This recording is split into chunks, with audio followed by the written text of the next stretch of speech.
Welcome to another episode of the Hospitality Daily Podcast, the show that helps you stay informed and inspired to delight the people around you and reach your goals. I'm your host, Josiah McKenzie, and in this video, I'm delighted to be speaking with Sid Garza-Hillman, who is, among other things, the Wellness Programs Director at the Stanford Inn. Now, you might remember my conversation with the Stanford Inn's proprietor, Jeff Stanford, which you can find on this channel. But one of the things that stood out to me when I was visiting was the diversity and how cool all the different wellness offerings this property offered. In this video, we're going to learn about how this all came to be, what Sid has learned along the way in building these programs, and insights that might inspire you as you provide hospitality. I hope you enjoy my conversation with Sid. Remarkable hospitality for me is the personal touch. And what I want when I travel in a hospitality setting is that kind of personal connection. That's what we do really well at the Inn, which is small group, interpersonal, we on purpose, we keep things very small. And that's a missing link, I think, in modern society. So that's my 2 cents on remarkable hospitality. I love it. If you kind of rewind the clock, was there a story and experience early in your life where you received or you experienced hospitality that stood out to you and is kind of formative in how you now view hospitality? Yeah, my wife and I moved up to where we live, Mendocino, from Los Angeles. Back then, I was not doing what I do, any wellness stuff. I mean, reading my own, but I was a musician and actor, and we went on a trip to Scotland. We were both, really interested in going, and so we went and did it. And there was one bed and breakfast on the Isle of Skye, and we did. We don't have a lot of money. We were traveling in a little 2-seater Renault, car, and we were kind of touring the country, and we ended up at this little bed and breakfast on the Isle of Skye. And there was the owner was named Alistair. And every night he would come down and we'd all, with any guests, and he'd sit down, we'd all have a whiskey and he would tell these stories. And I remember it was so great because he had the thickest accent. You could barely understand a thing he was saying, but he would laugh at his own jokes. And as he would laugh, he would go one by one through the group and he'd go, ha ha ha ha ha. And he would just make sure that we were all engaged in this thing. And it was like I'm still to this day, it's like one of my favorite things of any experience at any inn or hotel was this guy. And he would come down and he'd just hang. He wanted to, but you could tell it wasn't like, oh, I got to do this for the guests. He wanted to be there. And it was the coolest thing just to be interacting with him on that level. Always loved it to this day. 17 years ago, you became the wellness programs director at Stanford Inn. How did that come to be? Well, here's what I started at the Stanford Inn was my wife and I moved out of LA just to sort of get out of LA, and we had no real plan. My wife's a graphic designer, so she's a little mobile, but I was making my living as an actor. So we thought, let's just roll the dice, and coming up here, we were doing some printing, like old school letterpress printing that I had learned to do. And I started serving there. I was not into wellness. Again, I was not even a nutritionist at that point. My bachelor's degree is in philosophy. I was doing music and acting so I started kind of just bartending. It was a plant-based, it was a vegetarian resort, but the restaurant was, and I was already plant-based vegan when I moved up. And so I started working there and bartending. And within 6 weeks, they asked me to be the manager of the restaurant. So that really was where I started. And it wasn't for a couple of years where I started talking to a lot of people about nutrition. I was very well versed in nutrition at this point. I've been reading for years, ever since I got rid of my own asthma, so I was 22 and I just started reading book after book. So I went back to school and became a nutritionist. I just went to Joan and Jeff and I was like, listen, if I do this, is this something I could possibly teach here? And they said, totally. They've always been very supportive of my work, the books, and it's all, I always say outside of I want to say outside of the Inn, but it's not really outside the Inn. And so I did. I became a certified nutritionist. I started doing nutrition classes. Then I learned how to, kind of hone my cooking skills there. Started teaching cooking classes. Then I became a certified breathwork instructor, and now I teach breathwork. And I became a trail ultra runner. This is all kind of unfolding. So they asked me to sort of be the wellness programs director in 2012. So that was 12 years ago. So yeah, of the 17 years, 12 I have been overseeing the wellness center. Amazing. So wellness programs director, what does that mean? What do you do? Yeah, I'm besides teaching the individual things I told you, I am all in charge of, we have a retreat starting tomorrow. So I'm the one in touch with the attendees of the retreat. I craft the itineraries. I came up with a bunch of our vacation packages, which are basically private. Again, this cool interpersonal, we have private retreats. So you could book your stay anytime and tack on one of our packages. Let's say it's a cooking package or a nutrition package or a yoga package or a creative package with Joan Stanford. And I craft that itinerary with them, and they come, and it's this all in inclusive, meals inclusive, dinner inclusive, and they have an itinerary, and it's this very usually a couple, or 3 or 4 friends, and they do this very private thing. I don't know of anywhere else in the world. I'm sure there are, but there's not a lot of places that offer that kind of thing, and it is super cool. So we have a hiking one, we've got a vibrant family one, we have an immune boost one, all these kinds of things. And they tack it on, and they have this very, very personal retreat experience. So you could run this at some sort of wellness center as a standalone thing. What's unique or special that you see of running this out of the inn? Is there something about the hospitality property that creates an interesting platform for this? I think so. Again, this was born out of my being there already, so it wasn't like I'm going to be a wellness program, where am I going to land? I was already there, and then it was like it kind of just evolved from my being there. I do think that the Stanford Inn it's a very, I know unique is overused, but it really, really is. There's nowhere like it in the world. It's got its own little thing. And even locals go, really? Like, they can't believe it's this like pocket. It looks different. When you drive in, it's just like this thing of, they do a really good job. Jeff and Joan have a very, very good aesthetic. They know exactly how to kind of craft this homey, rustic, but elegant, but not snooty, and this very cool thing. So having the wellness center in that context is very cool, because guests, when they're not in classes, relax. They walk through our organic farm. They go into the indoor pool. They get on a canoe in the river. So when they're not in the wellness space per se, they can also get a cosmopolitan at the bar. You know what I'm saying?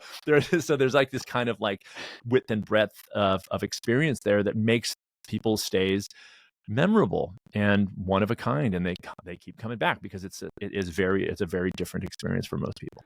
Well, I found it definitely worked on me, because when I went there because I thought it was a really cool hospitality property. And to be honest, I think nutritionally I was a little bit kind of apathetic. And then I started to learn a little bit more about you, your work, what Jeff and Joan are doing. And there's something about just relaxing and feeling the care of hospitality that you all provide that allows you to almost just be more receptive to ideas. And I think one of the things that really stands out is, one of the first roles that you had, you mentioned becoming manager of the restaurant 6 weeks after starting there. I wonder if you could speak a little bit to kind of how you thought about the food and beverage offerings of the property, and how to use that as a platform for providing what you do.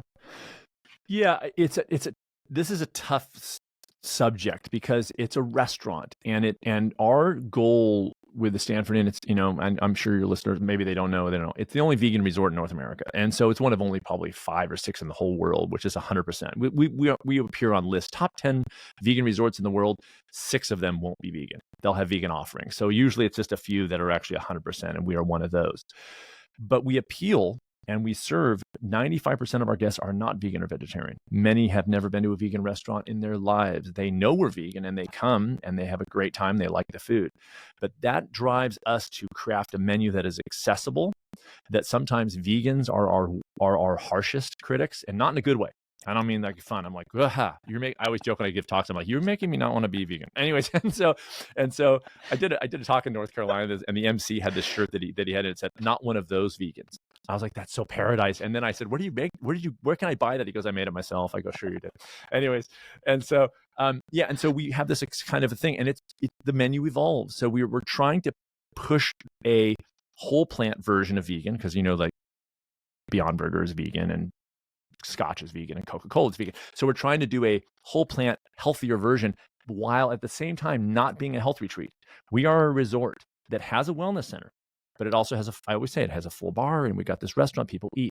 So we're towing the line of presenting food that is environmentally friendly, the friendliest period on the earth, period. Whole plants you can't beat in terms of what we're eating, unless you're in the wild. And so that's what that is. And then these experiences in a mainstreaming sort of way. So the restaurant, we try to do a good job just making people have a good time. I'm not sure that the restaurant makes people go home and go, because they go, well, that's a restaurant, I can't do that. It's got a chef in there. I get people who go, if I had a chef in there, I'd eat this way. I go, yeah, me too. You know what I mean? Like that's kind of every restaurant. You go to Italian restaurants, like, yeah, you'd eat this way if you had a chef in your kitchen. Sure. So that's what that is. At the same time, that they can enjoy a meal without meat or dairy, and they walk out and they go, I feel full, but I'm not weighed down. This is really nice. That starts the little switch in their brain kind of turning on.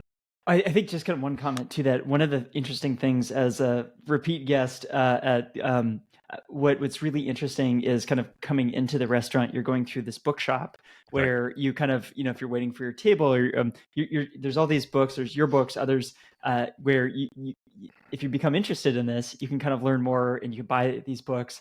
So there's an educational component. But going back to the challenge of that you described, what were some of the hardest parts there? Because I imagine coming up with the menu becomes challenging if you're kind of filtering it through all these criteria. Tell me a little bit more about what was hard about, or what is hard about offering what you do through the restaurant.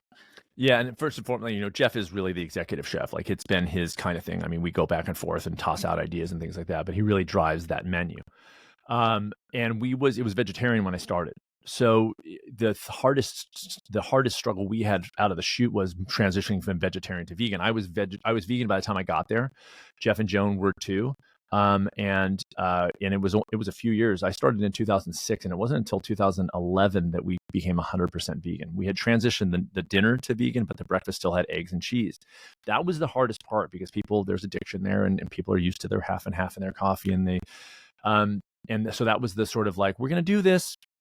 Like 6 months, we're sort of like leading. We got some blowback, but then we got some people who were super happy. And I think on the balance, it evened out okay. But that was definitely the hardest part of like, and I remember Jeff saying, if we're going to do the breakfast vegan, let's expand the menu. Let's really offer more things than most restaurants offer in terms of selection. And we did. And it's a very varied breakfast menu.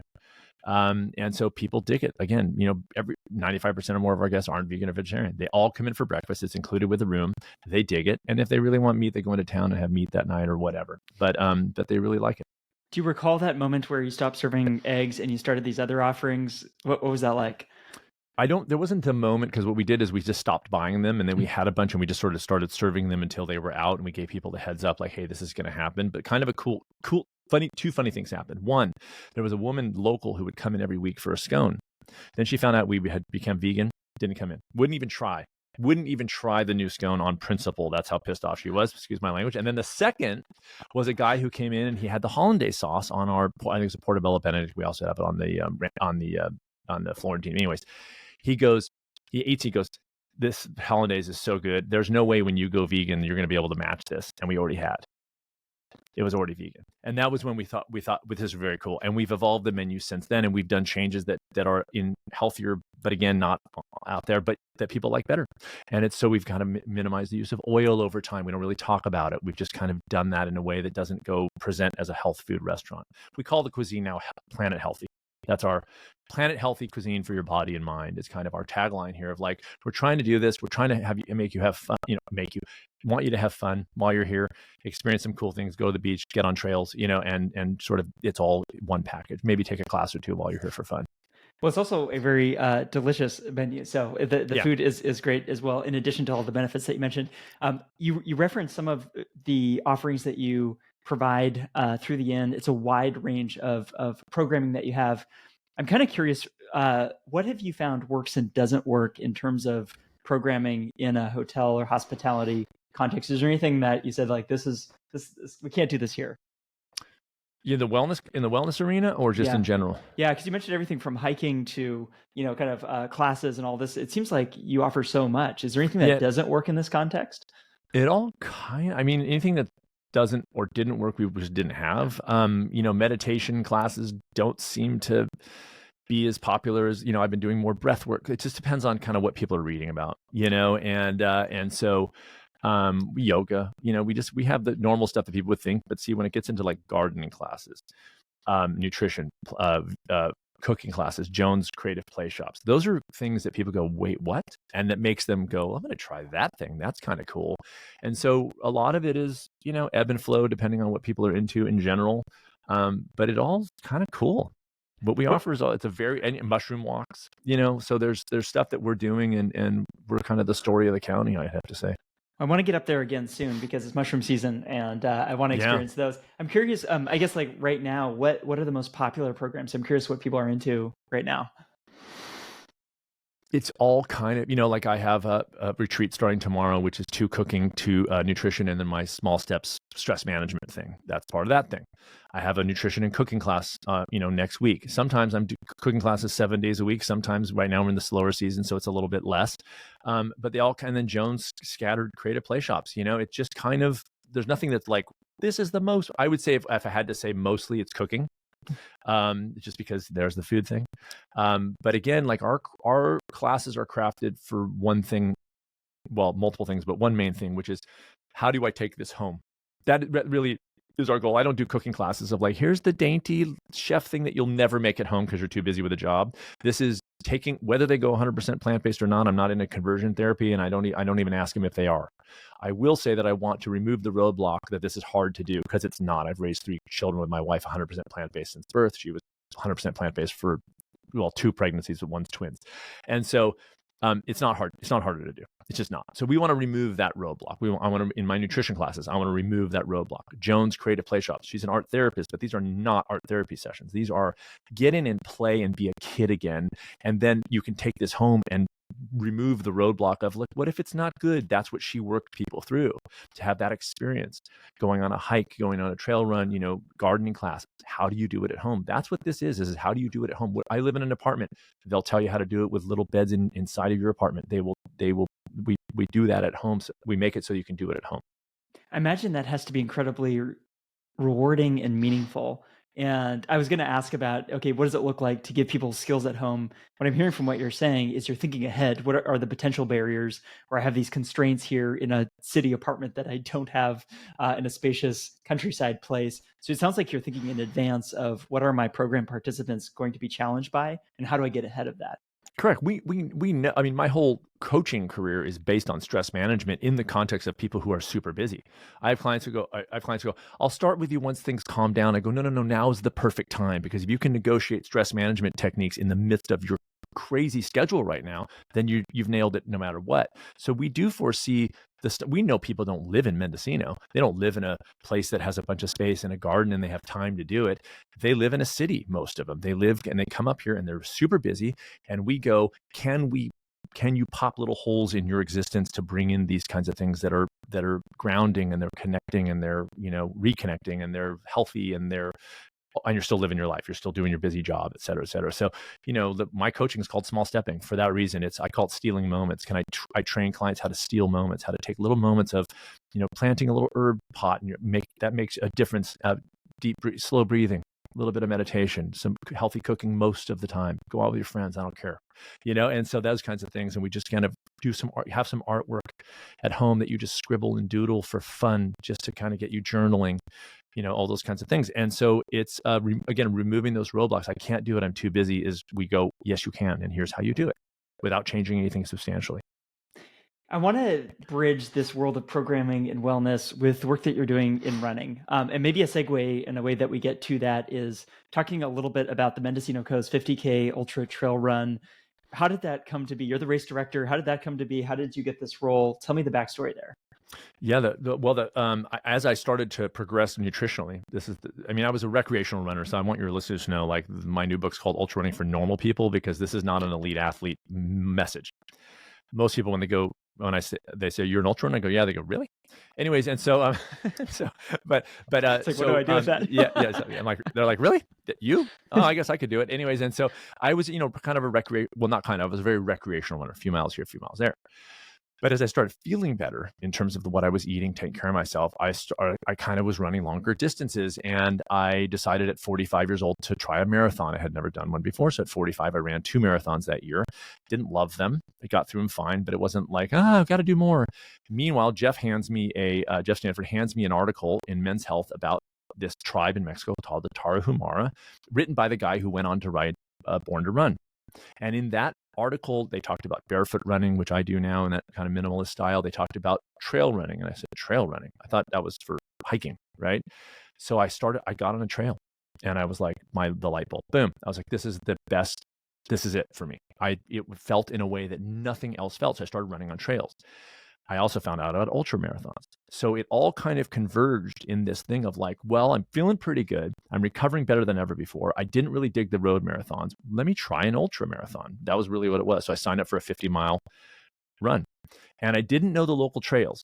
I get lost easy, gotta tell you. So at one point, I'm running along Highway 1 in a thunderstorm, and this truck pulls up in front of me, and it kind of pulls up in front of me. I thought, God, did I make somebody mad? And this girl comes out.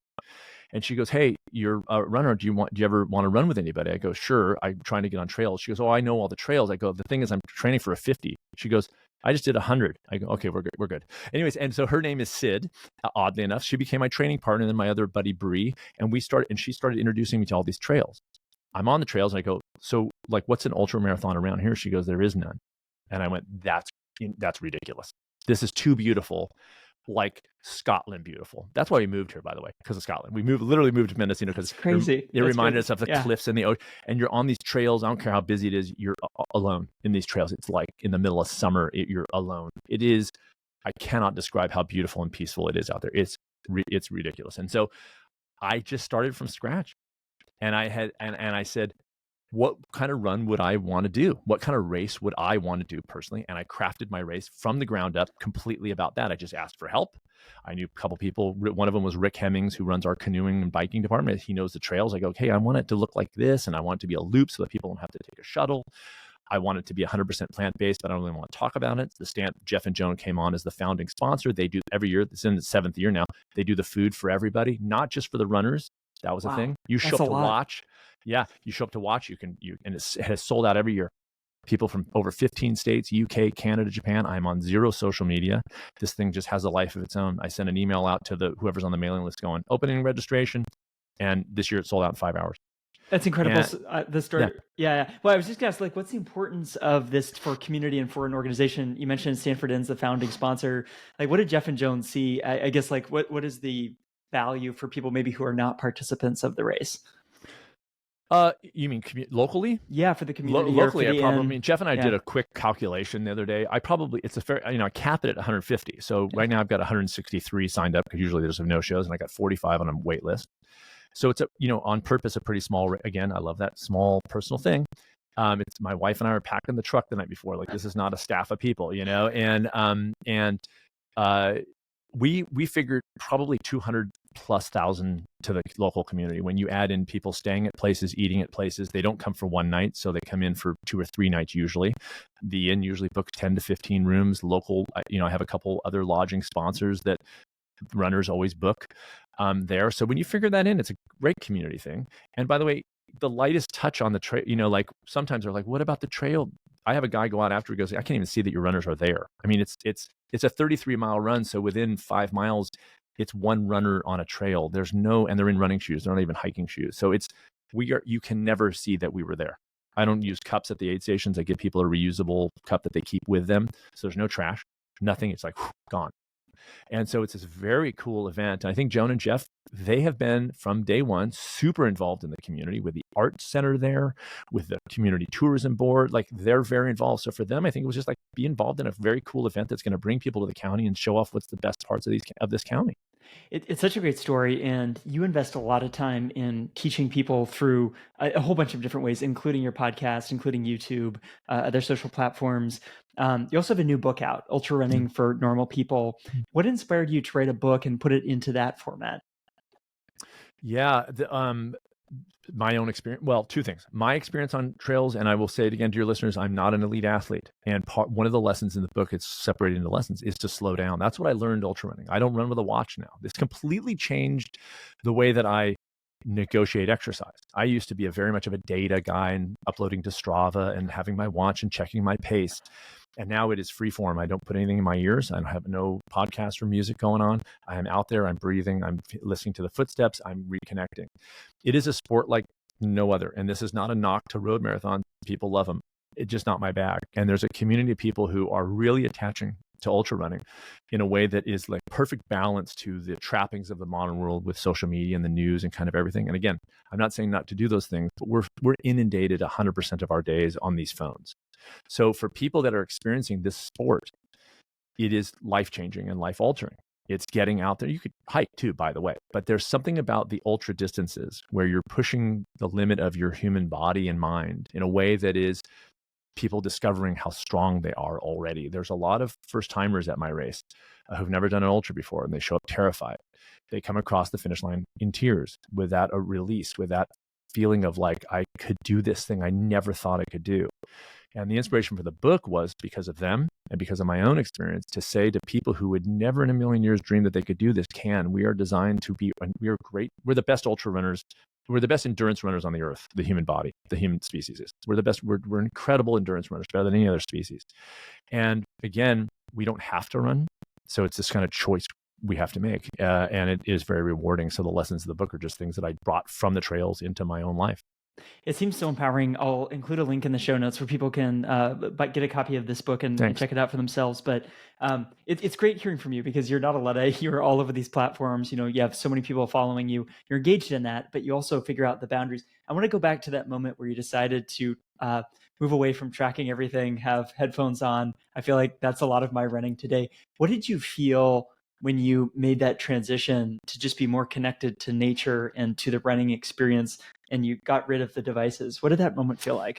Yeah, and I'm not rid of devices, except for sometimes I need a device, for instance, like to look up the word Luddite. So, anyways, I'm joking. Anyways, so I inferred. Anyways, and so I have the devices. What I am arguing for as a small stepper, for instance, as I crafted this approach, it was to do this. It wasn't to say don't do those things. It was to say balance those a little bit with connection. And that's what I found. It's not that I gave those things up.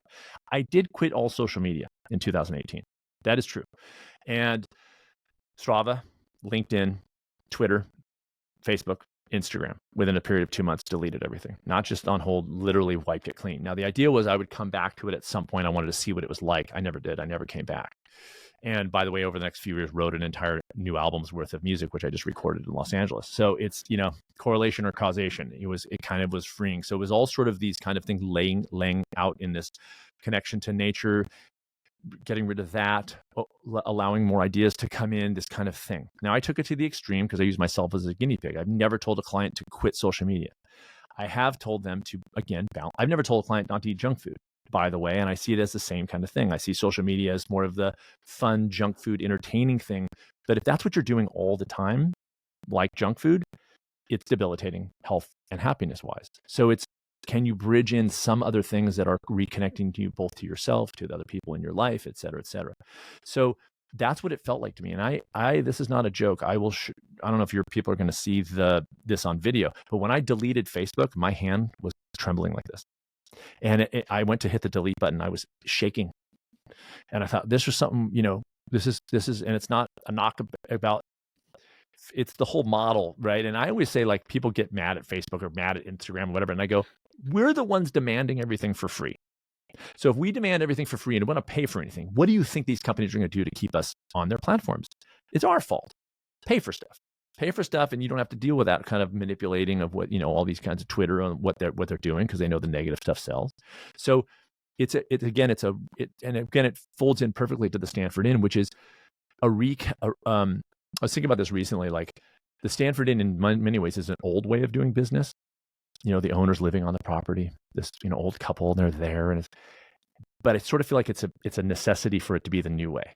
And that's a weird thing. We got away from it, and then we kind of got to get back. The way our society's going, it's a real nice thing to have some things that are connection based. People with my race, they go, you should do different distances and you should do different dates. I go, no, this is the one I do. It's 150 people and it's personal. And I greet every runner when they come across the finish line. And that's the thing that's missing, I think, again, in the modern world. I love that, Sid. And I wonder if in the work that you do, you help people through change, right? I wonder if you could tell us a little bit about the small steps approach. What is this?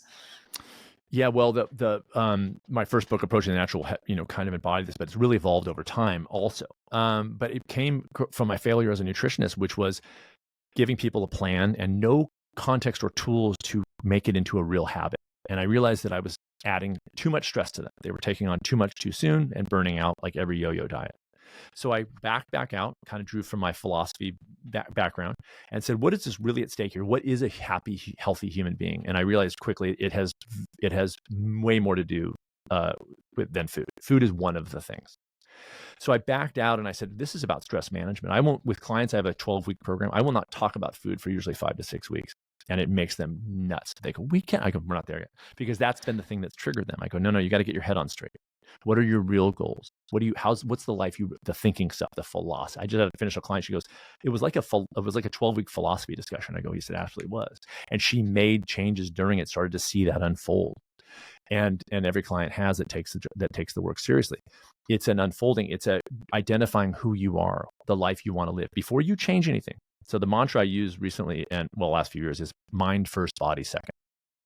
So we go right to body. We go to the DVD fitness plan, we go to the thing on YouTube, and we go to the diet. That's body first. But if you could spend a few weeks, don't make any changes, just thinking about stuff. Ask the big questions. Who am I? What do I want to live? What do I want to do? Then via my small steps approach, I teach people how to implement those changes, but in a way that is regulated so they can continue long-term, not burn out. So again, once they've kind of done the thinking and establishing what I call the ethic of self-care, at that point, they don't take on so much. They go, I want to change my diet, but I know if I do so much today, in a week, I'm out. So I'll do less today than I even feel like doing because I know I want to do this for the rest of my life, not just for 21 days. So it is a complete mindset shift. And it's been very cool, but it's hard because it's not shiny. Yeah. That's the thing. It's not the sexy, shiny, 21-day, 10-pound loss. That's the easiest thing to do, by the way. But can you set somebody up for long-term change past the 12 weeks? That's the hardest work. And I always tell clients, this is the hardest work you will ever do. This is the hardest work you will ever. Diets are easy. Tell me what to do. I'll do exactly what you tell me. But on day 22, you have no idea how to continue. And that's why they don't work. Well, it's the hardest work, but you're creating change for the long term. And what I really appreciate about your work, Sid, your writing, how you teach people, is it's so integrated. If you kind of think of across all the things that you're involved in, everything feeds into the other parts of your work in your life, right? And you're living as a very integrated person. So I've really enjoyed learning from you. I'll include links in the show notes where people can learn more about the book, your work. But thanks so much for taking some time to chat with me today. You're awesome. And it was very nice to meet you in person. And you should come back up and shoot me an email and we can get you set up on a mushroom walk or something fun like that. So